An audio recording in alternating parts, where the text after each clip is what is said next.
Man, that was as tough of an ending as I've seen in a while. Really proud of the way that our guys prepared for this game. They prepared with a will to win. I'm really proud of the way that our guys gave each other energy throughout the game. I thought there was a stretch in the second half there where we were as lost in the fight and as present as we've been all season. And we had guys out there literally, playing for each other and really enjoying going after winning, that next play. And lo and behold, we go on a run, during that stretch. That's typically how it works. And took a good lead, and you got to give Seton Hall credit for the way they battled. I thought, the way they fought on the offensive glass was a huge domino for them to keep them attached. And then down the stretch, we'll take going into the last media timeout up 5 anytime we can. And, we did not do a good enough job taking care of the basketball. We did not do a good enough job, being solid on the defensive end. There was a couple fouls that sent them to the line that were just we can't foul 90 feet away from their basket. We can't foul the three-point shooter.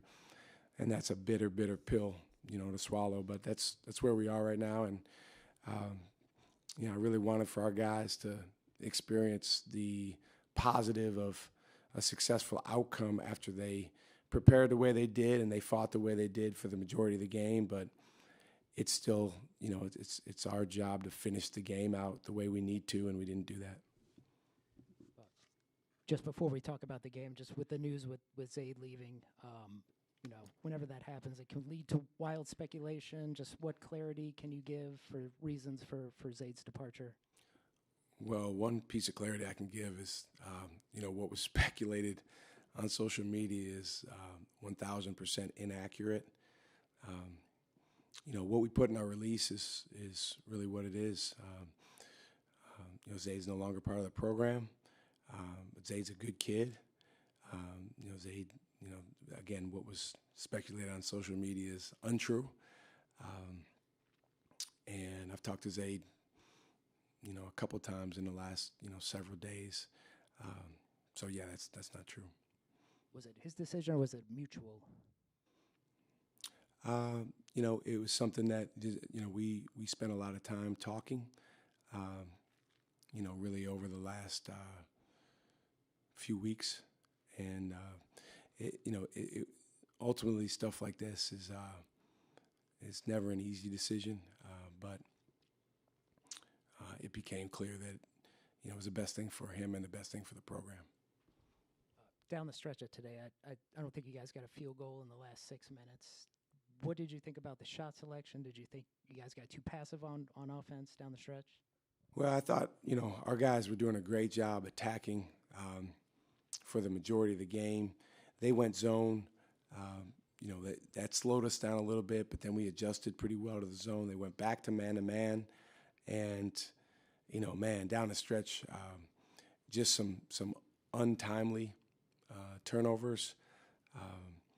Some plays that we didn't finish off around the basket. We missed some. The good ones we got, we missed. We made free throws down the stretch when we got to the foul line. Our guys did a good job of that. That's an indication of focus. But we have to make sure we get a shot every single time down. Had a shot clock violation. So there's a lot of plays in there that we'd love to have back.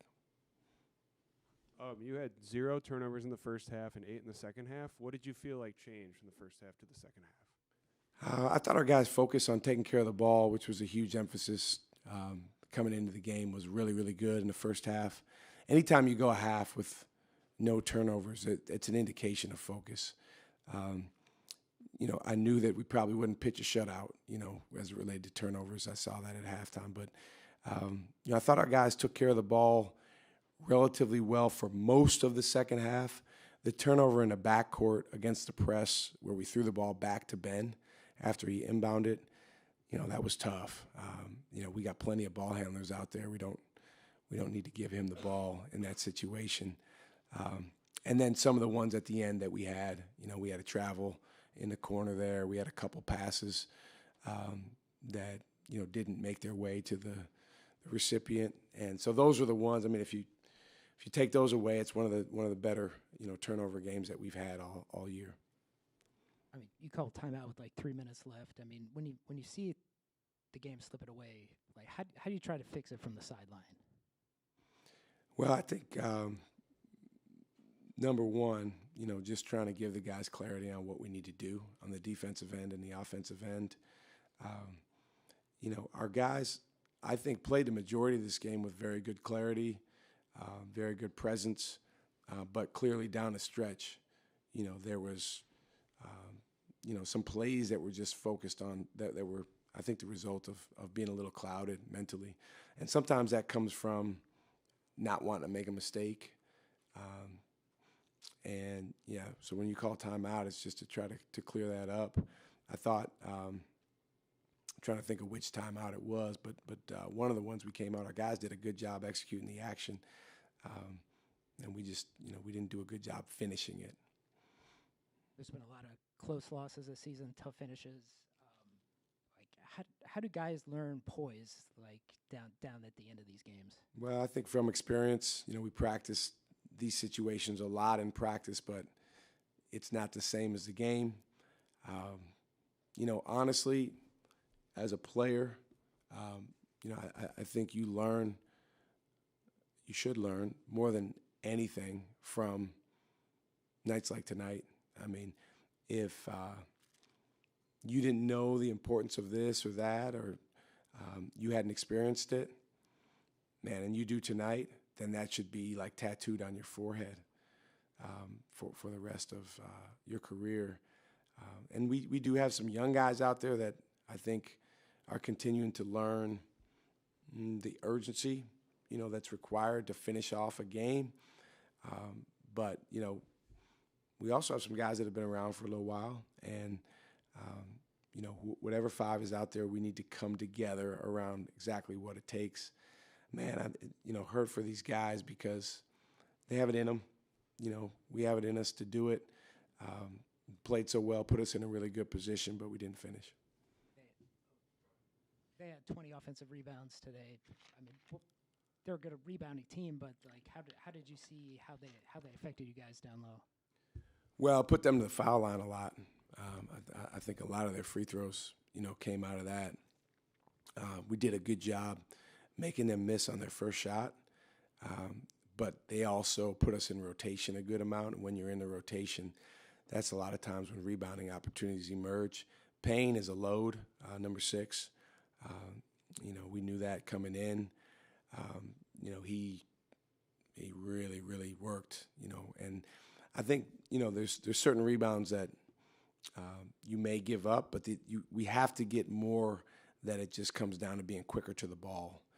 I'm not talking about the ones at 12 feet in the air. I'm talking about, ones where it's bouncing around. And, when we look at the tape, one thing that, I guarantee we'll see is, there's an opportunity to be a little bit quicker to the ball. There's an opportunity maybe for someone from the perimeter to find their way in there. But even with the rebounds they got, if we do what we need to do down the stretch, we win the game. And that's the most disappointing part. What was kind of the thought process behind putting Ben back in the post today compared to more of Caden Hamilton? He was playing well. I mean, he just had a good look on his face. For us, I think the most important thing,